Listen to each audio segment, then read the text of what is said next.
আমরা দুনিয়ায় এমনভাবে ছুটছি যেন এই দুনিয়াই আমাদের শেষ গন্তব্য। কেউ মনে রাখে না এই পৃথিবী হলো পরীক্ষা, আসল জীবন কবরের পরে শুরু। আজ তুমি হাসছো, আগামীকাল হয়তো মানুষ তোমার জানাজা পড়বে।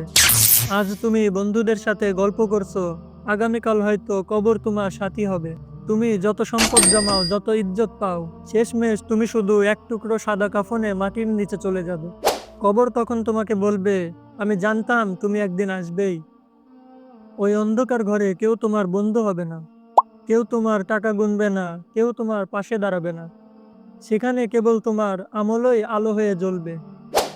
ভাই ও বোন, আজ যদি আমরা বদলে যাই, আজ যদি আমরা তাওবা করি, তাহলে কবর আমাদের জন্য জান্নাতের বাগান হয়ে যাবে। মনে রেখো, দুনিয়া ধোঁকা, আসল জীবন কবরের পরে শুরু। তো আজ এ পর্যন্তই। যারা চ্যানেলে নতুন আছেন অবশ্যই চ্যানেলটি সাবস্ক্রাইব করে পাশে থাকবেন। দেখা হচ্ছে নতুন কোনো ভিডিওতে। ততদিন সুস্থ থাকুন, ভালো থাকুন। আসসালামু আলাইকুম।